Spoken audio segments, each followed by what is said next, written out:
Right at the beginning of the film, we are shown a disturbing scene. Several candles are lit in front of a portrait of a man named Mulya, as if people are worshipping him like a divine figure. The room is filled with strange objects related to dark magic, creating an eerie atmosphere that immediately feels unsettling. At the same time, a boy named Lin is seen reading something quietly. He carefully hides a special bottle inside a book box, but suddenly, the lights in the room begin to flicker. Within seconds, everything goes completely dark. Lin feels a strange presence, as if someone is standing outside. Curious and frightened, he steps out to check. As he walks forward, he hears a rustling sound in the fields, like someone just passed by in a hurry.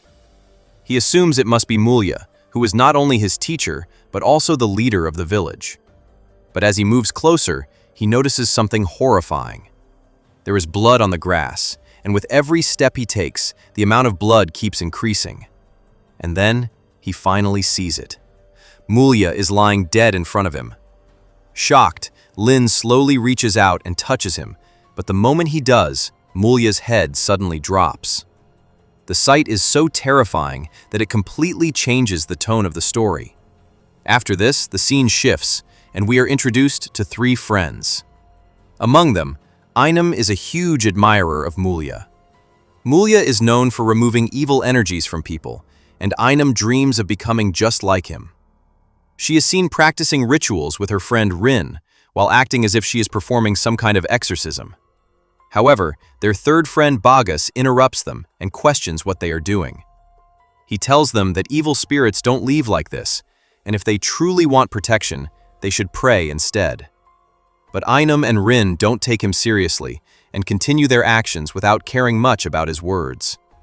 As evening arrives, Ainam and Rin return to their hostel, which is actually part of an Islamic school.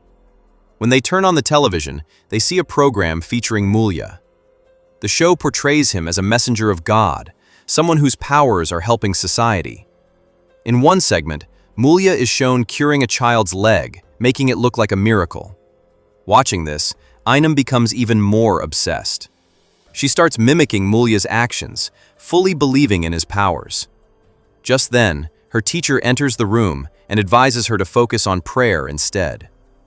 The teacher warns her not to blindly follow Mulya, explaining that sick people should go to doctors, not depend on such individuals. But Ainam refuses to listen and continues watching TV, saying she will pray later. Then, the story takes us to Mulya himself. Outside his office, a worried man is sitting with his daughter, trying to comfort her by saying that everything will soon be fine and they will become rich. With hope in his heart, he goes inside to meet Mulya. Interestingly, Mulya already seems to know what the man wants.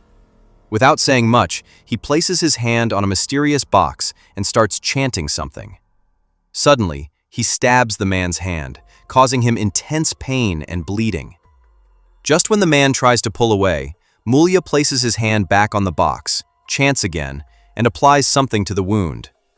To everyone's surprise, the deep injury heals instantly.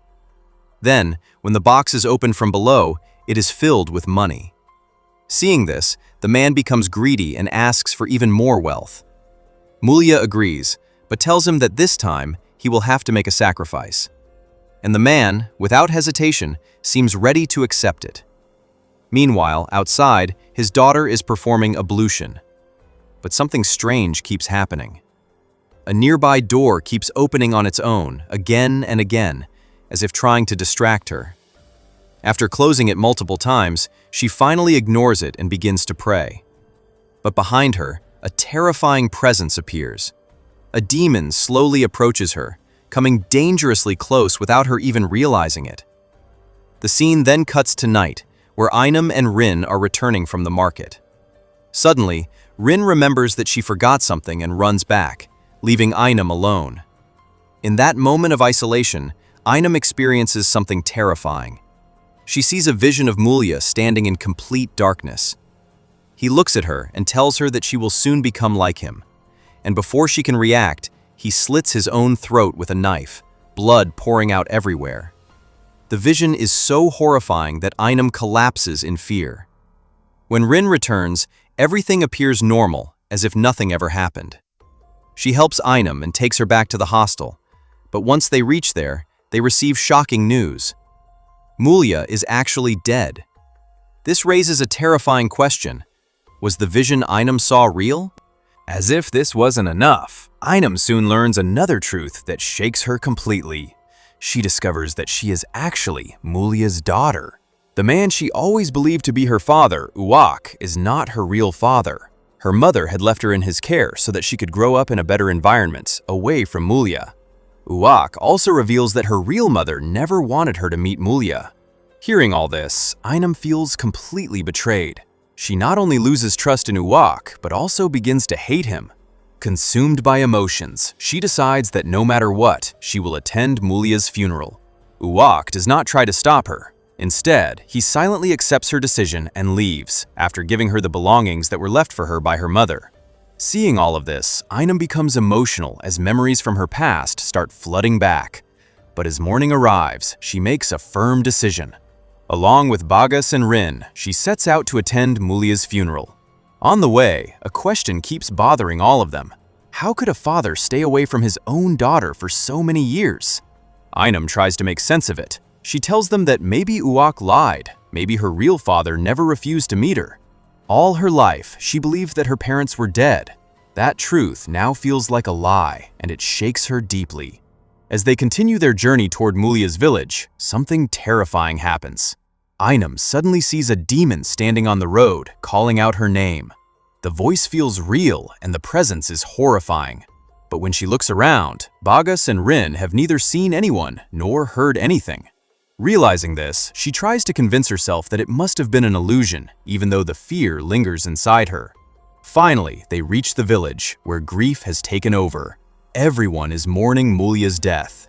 Among the crowd, Lin, the same boy from the beginning, steps forward as soon as he sees Ainam. It feels like he recognizes her. He calmly tells her that if she wants, she can see Mulia one last time and even take part in bathing his body. This immediately feels strange to Rin because traditionally, women do not bathe a man's body. But Bagas brushes it off, saying it might be a local custom. Without questioning further, Ainam agrees and goes inside. As soon as she sees Mulia's body, she freezes. His throat is cut in exactly the same way she saw in her vision. The wound is now stitched, but the resemblance is too precise to ignore. Trying to control her emotions, she completes the ritual and comes out. Soon, it is time for the burial, but something feels very wrong. Mulia's face has turned unnaturally black, and instead of proper Islamic prayers, Lin is chanting something strange and unfamiliar. Ainam, Rin, and Bagas feel uneasy, but they don't fully understand what is happening. After the rituals, they return to Mulia's house. There, Lin tells Ainam that Mulia has left something specifically for her, and he wants to show it to her. As Rin and Bagas try to follow, Lin stops them. At the same moment, a pregnant woman named Ajeng arrives. Ainam learns that she is Mulia's third wife. Seeing her, Ainam politely asks if her friends can stay the night. The woman doesn't respond and simply walks away. But as soon as she leaves, Rin whispers to Bagas that maybe Ainam is going to inherit Mulia's powers. Unexpectedly, Ajeng overhears this and becomes furious. She warns them to leave as soon as possible and take Ainam with them. Her reaction feels intense and unsettling, but they cannot understand why she is so angry. Later, Ainam sits with Lin and asks him directly, what kind of man was her father and who could have killed him so brutally? But instead of answering, Lin avoids the question and walks away. At that moment, Ainam notices a shadow moving behind a curtain. She pulls it aside quickly, but there is nothing there. Just as she turns to leave, the shadow suddenly appears behind her. It calls her name. When she turns back, the same demon she saw on the road attacks her. The fear is real this time, and she can no longer deny what she is experiencing. Soon after, Lin returns with a book and gives it to her. He tells her that if she truly wants to understand her father, she must follow his path. According to him, that is exactly what Mulia wanted. He then instructs her to visit Mulia's secret place at night, alone. Only then will she discover the truth about him. The next morning, Bagas goes to a nearby mosque, but what he finds there is shocking. The place is abandoned, dirty, and clearly unused for a long time.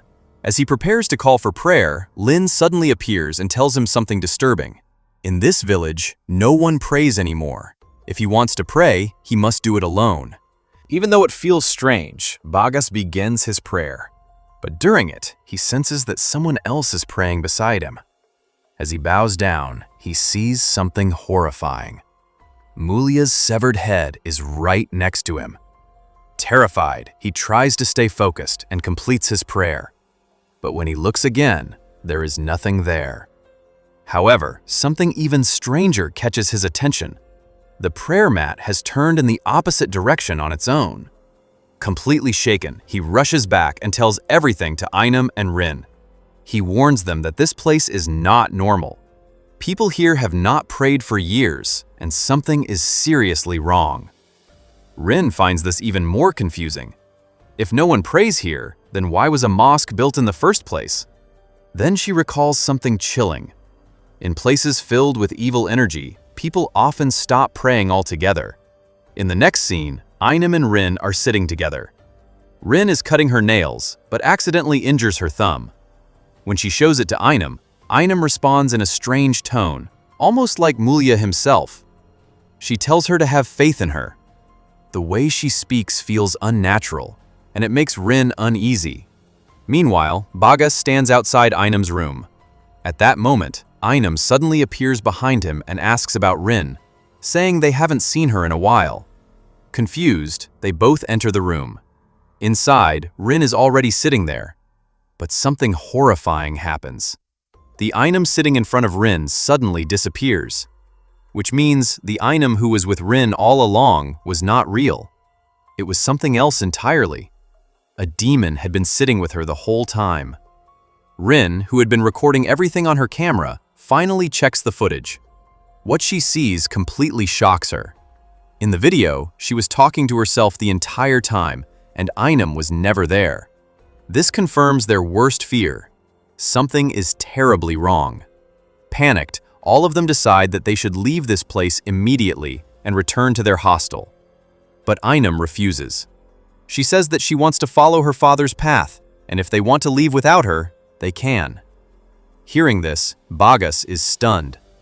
He tries to take the book from her hand, believing it is the reason behind her behavior. But Ainam pulls it away angrily and walks off, completely ignoring them. The story then introduces a new character, a boy named Ramat, who lives with Ainam's third mother, Ajeng. He is actually the son of Mulia's second wife. Ramat questions his mother about Ainam's sudden arrival, but even she doesn't seem to have any answers. That night, something terrifying happens. As Ajeng sleeps, she suddenly feels someone on her bed. When she turns on the torch, she sees Ramat sitting there, visibly scared. He asks her to stay close, saying that he saw Mulia walking inside the house.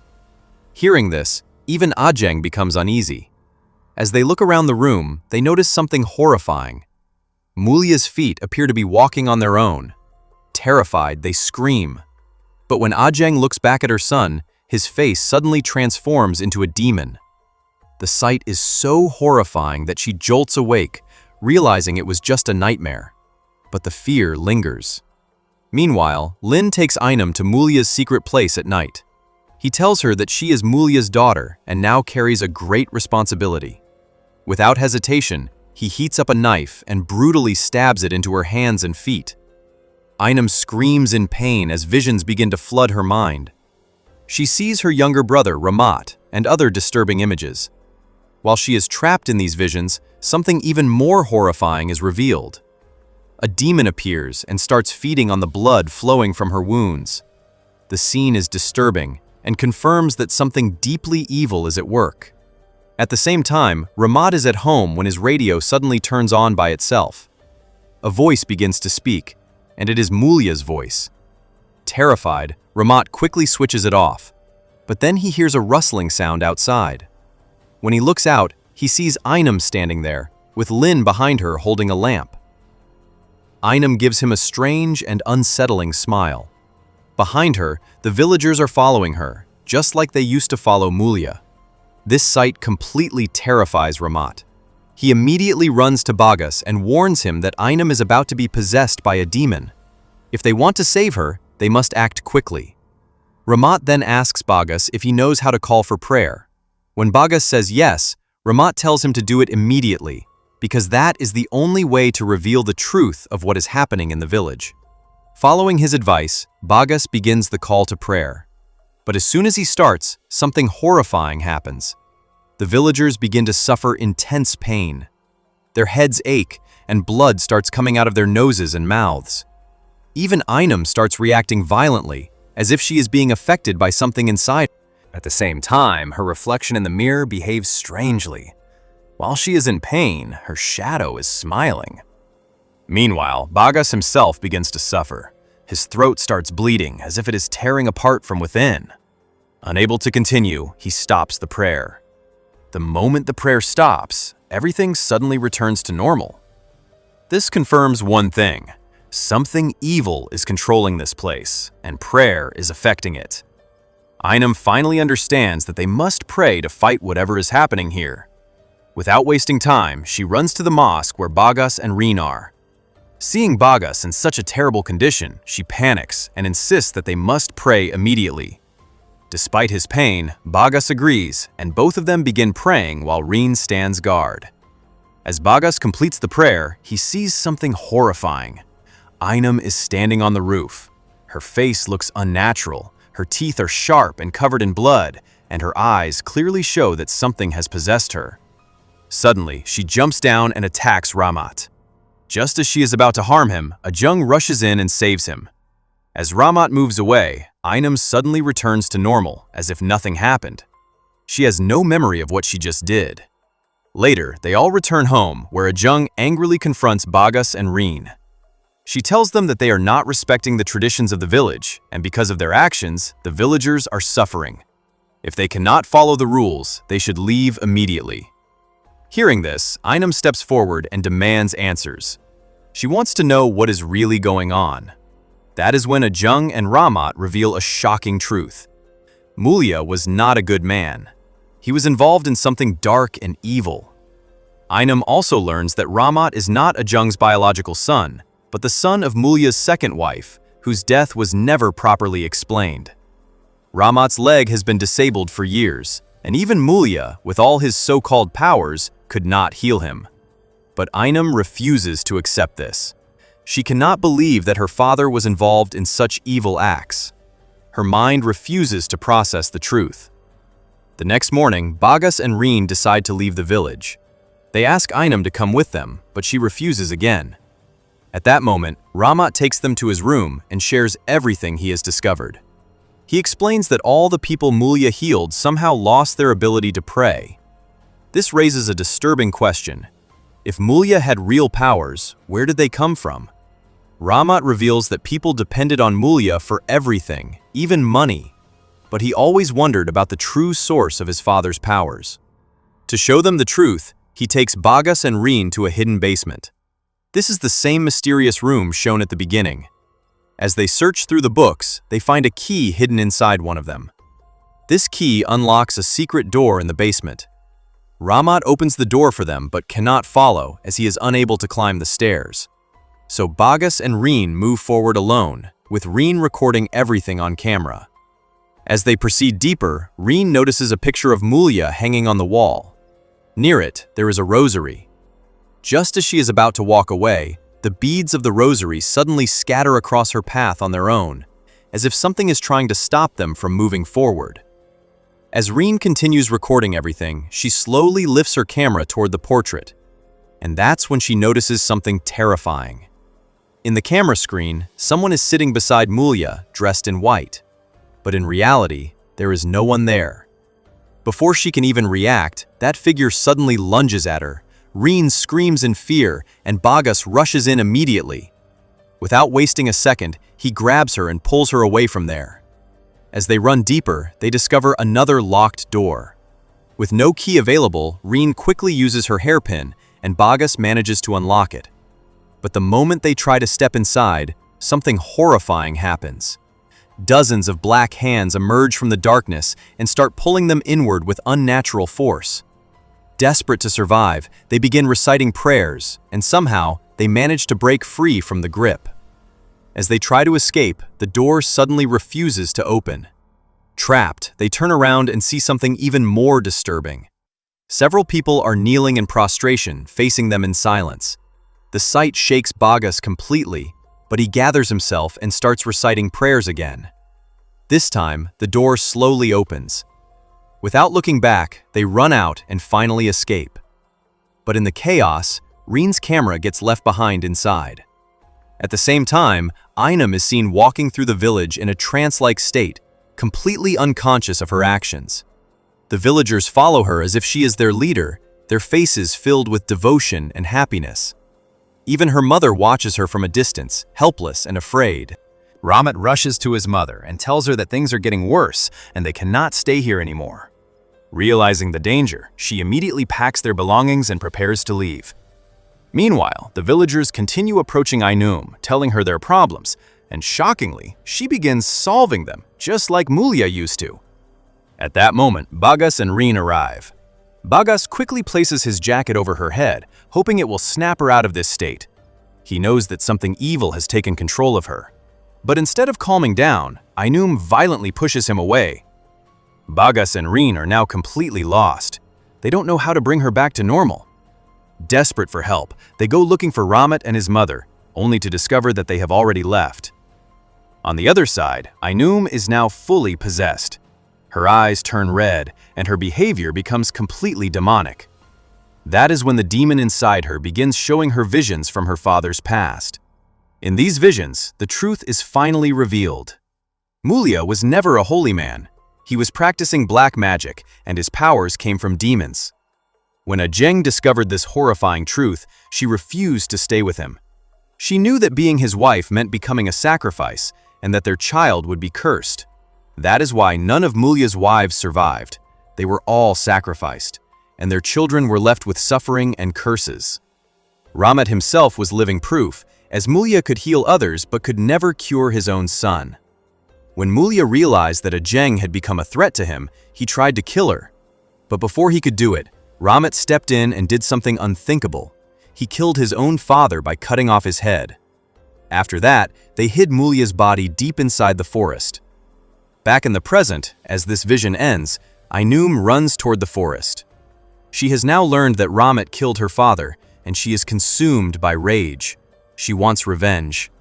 She finds Ramat and immediately attacks him.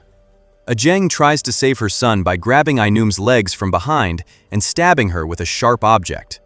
But this only makes the demon inside Ainum more furious. Now she turns toward Ajeng with deadly intent. Ramat manages to escape and runs straight into Bagas and Reen. Desperate, he begs them to save his mother. Without wasting time, they rush back, but Ajeng and Ainum are no longer there. Realizing that the answer might be in Mulia's basement, they head there quickly. They search through the pages and uncover a terrifying rule. A person possessed by such evil can only be killed by their own blood relative. That is why Ramat was able to kill Mulia. This means, to end all of this, Ramat must kill Ainum. But there is a risk. If he does, the evil power might transfer into him. This option feels too dangerous, so they start looking for another solution. They discover one more possibility. If everyone prays together, the evil might be broken. But convincing the villagers to pray is almost impossible, especially when they are all under Ainum's influence. Before they can figure anything out, Ainum appears, dragging a wounded Ajeng with her. She calls out to Ramat and threatens to kill his mother if he doesn't come forward. The villagers, still under her control, begin to show anger as well. Ramat finally steps forward and shouts the truth to everyone. He tells them that Mulia was never a good man. He was a devil who sold his soul to gain power. He reminds them that Mulia healed them using dark forces and sacrificed his own wives. He points out his own condition, asking them why Mulia could heal everyone but not his own son. Hearing all this, Ainum becomes furious. She charges toward Ramat to kill him. But once again, Ajeng sacrifices herself to protect her son by grabbing Ainum's feet. This time, the demon inside Ainum completely loses control. She picks up a stone and brutally kills Ajeng, smashing her head repeatedly. The horrifying act finally opens the villagers' eyes. They realize that Ainum is no longer human. Together, they capture her and tie her to a tree. Just then, Lin arrives and the final truth comes out. All of this was part of his plan. His own daughter was sick, and Mulia died before he could heal her.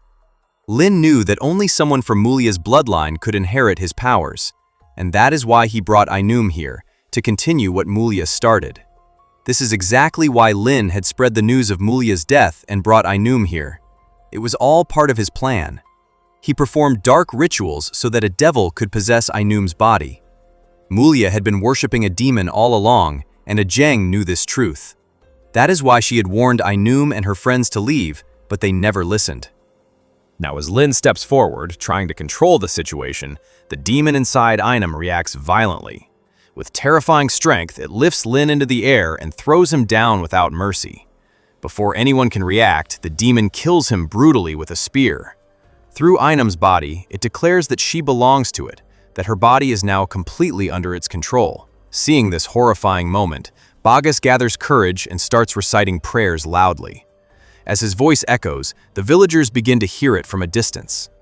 But Ainum remains unaffected. Drawn by the sound, the villagers enter the place, only to witness something even more disturbing. The room is filled with corpses hanging upside down. These are all the sacrifices Mulia had made to gain his powers. While the villagers stand there in shock, Ainum suddenly disappears. Within seconds, she reappears in front of them. As she steps forward, the hanging corpses begin to bow before her, as if recognizing her as their master. The villagers are terrified, and the demon inside Ainum begins to laugh. The demon then reveals the truth. It tells them that the entire village abandoned their faith in God and chose to believe in it instead. And now, they all belong to it. As it speaks, the villagers are forced to bow down, losing control over themselves. Even Bagas begins to bend, but he resists with all his strength. Unlike the others, his faith in God remains strong. He continues reciting prayers even louder. Slowly, the villagers begin to follow him. One by one, they join him in prayer, trying to break free from the demon's control. As their voices rise together, something powerful begins to happen. Ainum suddenly collapses to the ground. The demon inside her starts suffering, unable to withstand the collective prayers. Finally, it loses its grip and leaves her body. After this, the villagers change into clean clothes and gather together to pray sincerely. They ask for forgiveness for everything they have done. But during this moment, something strange happens again. Rin notices that the rosary in her hand suddenly breaks, and its beads start moving on their own toward Ainum. When she looks closely, she realizes something terrifying. Ainum is still not completely free. The demon is still trying to influence her, whispering for her to follow her father's path. But deep inside, Ainum's faith is stronger.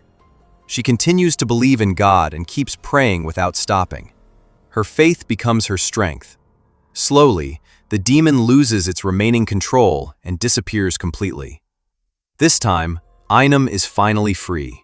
The next morning, the film shows Ajeng's funeral. Everyone is filled with grief over her death. At the same time, all the bodies of those sacrificed by Mulia are finally given a proper burial, bringing some peace to their souls. Later, Uwak arrives to meet Ainum, the man who raised her. Seeing him, Ainum feels emotional and relieved. She thanks him for guiding her onto the right path, because of which she was able to survive everything that happened. In the final moments, Bagas hands over Mulia's demonic book to Uwak. The book that once held dark power is now seen as a danger. They decide that its powers must be destroyed before giving it to a scholar. With everything finally coming to an end, they make one last decision. They choose to stay in the village with Ramat and help rebuild the lives of the people. And with that, the story reaches its conclusion.